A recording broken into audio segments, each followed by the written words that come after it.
Kad neko kaže, ajde možda se opozicija ujedini, važi. Ja imam jednostavno pitanje. Jesi li za Europsku uniju ili nisi? Jesi li za NATO ili nisi? Je li Rusija agresor u Ukrajini ili nije? Da li Srbija treba da, znači, se uključi u EU, NATO,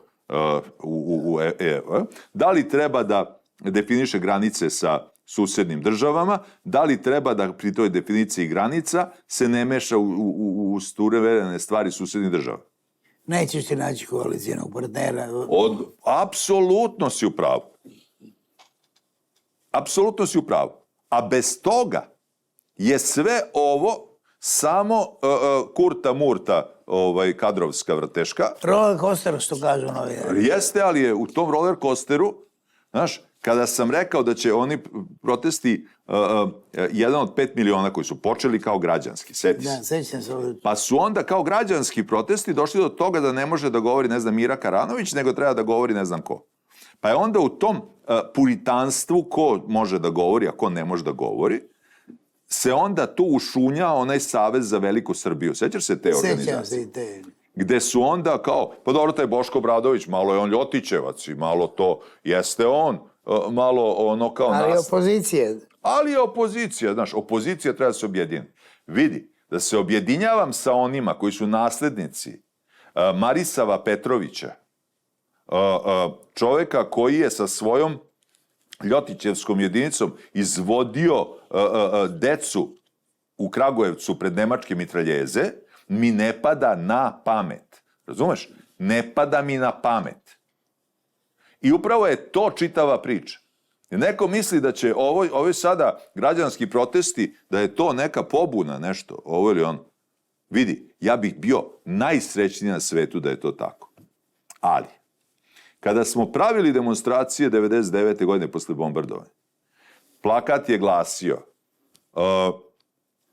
dole Milošević, pravimo skup takav i takav, pozivaju Nenad Čanak, Mile Isaković, drugi nezadovoljni i u toliko i toliko sati na trgu.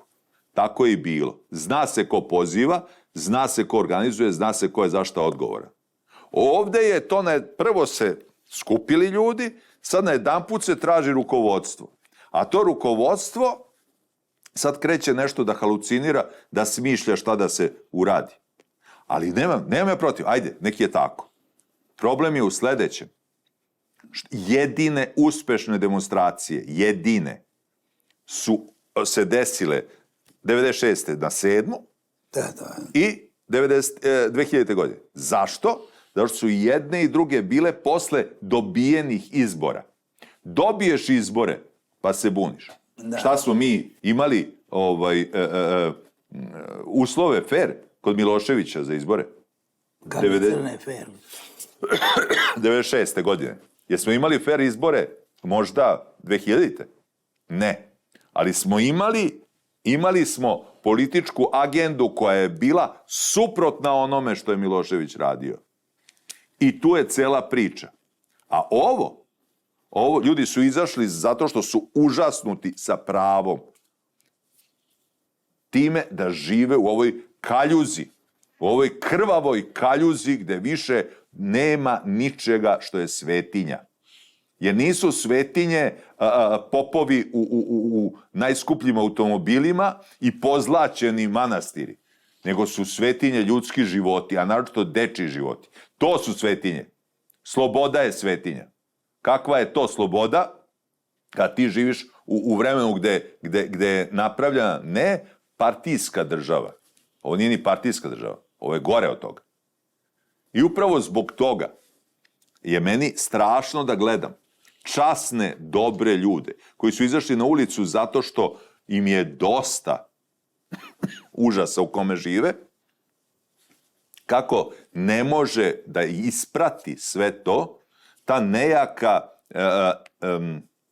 izmišljena, izvinjam se,